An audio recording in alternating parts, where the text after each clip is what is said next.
Alors mes amis, on est toujours dans la cité et là on se retrouve au milieu d'un parc où il y a beaucoup d'activités, où on voit souvent les jeunes en soirée venir vivre des parties de soccer ou des parties de baseball et où les familles se rassemblent. Un lieu de convivialité. Je suis heureux que vous puissiez voir cet arbre qui est à côté de moi, où on peut dire, ah ben, il est mort. Fait que même la ville a décidé qu'elle était pour le couper. On a une petite tache rouge ici. Mais ce qui m'a frappé, c'est que ce que l'on pense mort ressurgit. Et que ce n'est pas vrai qu'il n'y a plus de vie. Il y a une vie qui est communiquée à un surgeon.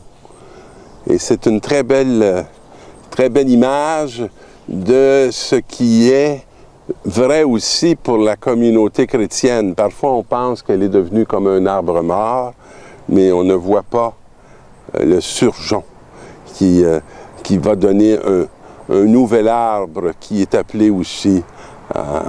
On ne peut pas facilement déraciner la vie du sol que le Maître a créé. Dans l'Évangile et les lectures de ce jour, on nous dit que le Seigneur est un juge qui ne fait pas de différence entre les hommes. Alors, ce n'est pas notre statut social qui va faire qu'il va nous écouter plus ou qu'il va nous écouter moins.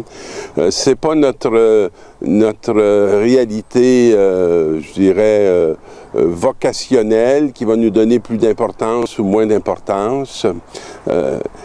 Dieu ne fait pas de différence entre les humains.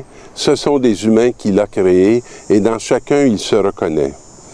Il ne défavorise pas le pauvre et donc n'avantage pas le riche. Il est toujours dans une justice par rapport à la création qu'il a établie et qu'il veut qu'elle s'achève. Et il prend tous les moyens pour qu'elle puisse s'achever. Ne méprise pas la supplication de l'orphelin, ni la plainte répétée de la veuve. Celui qui sert Dieu de tout son cœur est bien accueilli, et sa prière va jusqu'à lui, puis traverse les nuées, puis traverse tous les épaisseurs qu'elle a à traverser. Et le pauvre demeure inconsolable, il ne s'arrête pas avant que le Très-Haut ait jeté les yeux sur lui. Alors donc, le pauvre, c'est celui qui est tenace, c'est celui qui attend de lui la réponse à sa réalité, à ses besoins. Et il va continuer de prier jusqu'à ce que les yeux du Seigneur s'arrêtent sur lui, prononcer en faveur des justes et rendu justice.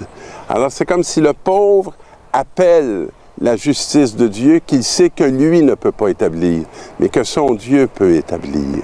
C'est ce qu'on fait lorsqu'on prie pour nos frères et sœurs malades, pour parfois des enfants qui vivent de grandes souffrances, qui nous semblent tellement absurdes, qui nous bouleversent. Mais dans cette prière tenace que j'aime bien faire en présence de Marie, avec le corps de son Fils qui est l'Église, de tenir dans cette prière jusqu'à temps que ce que cet enfant est appelé à produire sur cette terre puisse se produire par la grâce de Jésus-Christ. Et Paul qui dit, me voici déjà offert en sacrifice et le moment de mon départ est venu. Alors, Paul, il ne semble pas plus bouleversé qu'il faut de ce qui l'attend et de ce qui est devant lui. Il nous dit, je suis déjà offert en sacrifice, je l'étais avant, mais maintenant mon départ est proche. Alors, je me suis bien battu. Alors, j'aime cette ténacité. J'ai tenu jusqu'au bout de la course. Je suis resté fidèle. Alors, il ne pense pas que Dieu le punit parce qu'il va être peut-être jeté au lion ou je ne sais pas quoi. Je sais que ce qui est arrivé, mais parce qu'ici, on parle Je n'ai plus qu'à recevoir la récompense du vainqueur. Dans sa justice, le Seigneur, le juge impartial, me la remettra en ce jour-là. Alors, focalisez pas sur ce qui va s'abattre sur moi, mais sur ce qui va s'accomplir pour moi. Et ça, c'est notre ami Paul qui n'a aucune culpabilité et qui est conscient d'être allé au bout de ce que le Seigneur lui demandait. Il dit, la première fois que j'ai présenté ma défense, personne ne m'a soutenu. Tous m'ont abandonné. Que Dieu ne leur en tienne pas rigueur, parce qu'il sait que lui, Dieu ne l'a pas abandonné. Et l'abandon des hommes n'a pas été pour lui un signe de l'abandon de Dieu. Le Seigneur, lui, m'a assisté, m'a rempli de force pour que je puisse annoncer jusqu'au bout l'Évangile et faire entendre à toutes les nations païennes. J'ai échappé à la gueule du lion. Le Seigneur me fera échapper encore à tout ce qu'on fait pour me nuire. Il me sauvera et me fera entrer au ciel dans son royaume. À lui la gloire, les gloires pour les siècles des siècles. Il sera décapité, si vous vous en souvenez pas, mais il est dans une attitude de grande reconnaissance et aussi dans une certitude que le salut s'accomplit pour lui en Jésus. Et dans l'Évangile, on a la parabole du pharisien et du publicain. Et l'un qui se tient là, pris dans le temple, et il rend grâce à Dieu pour la merveille qu'il est. C'est une bien pauvre prière qui semble plus procéder d'un orgueil que d'une conscience éclairée.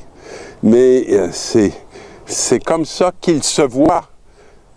Et on ne sait pas trop comment il voit Dieu, mais on sait comment lui, il se voit. Puis il se sent justifié par toutes les observances de sa vie, puis il s'admire. Alors, le publicain, lui, se tient à distance. C'est le pécheur, hein, qui sent qu'il ne peut pas trop, il mérite pas trop de s'approcher de Dieu. Il est conscient de son indigence. Mais Dieu prend pitié du pécheur que je suis.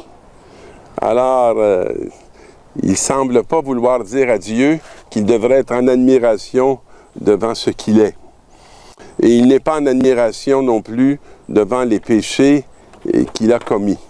Il sait très bien le mal qu'il a fait, et il sait très bien que ce mal exprime qu'il a besoin de recevoir un salut, une conversion, pour être affranchi de ce qui le détruit.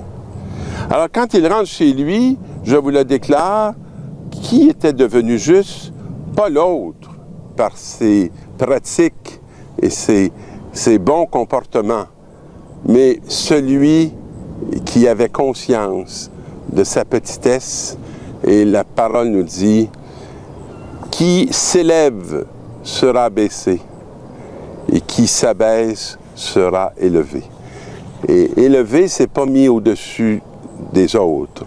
Élevé, c'est d'être dans une grandeur d'humanité qui nous sort du commun des mortels, non pas sur un plan, je dirais, social, mais dans une dimension spirituelle où on devient à la hauteur des défis de notre vie, des épreuves de notre vie, et à la hauteur de pouvoir accueillir ce que Dieu, en Jésus-Christ, a accompli pour nous. Je vous le souhaite, je nous le souhaite, et que le Seigneur puisse faire de nous d'humbles témoins de sa grande miséricorde. Bonne semaine, mes amis.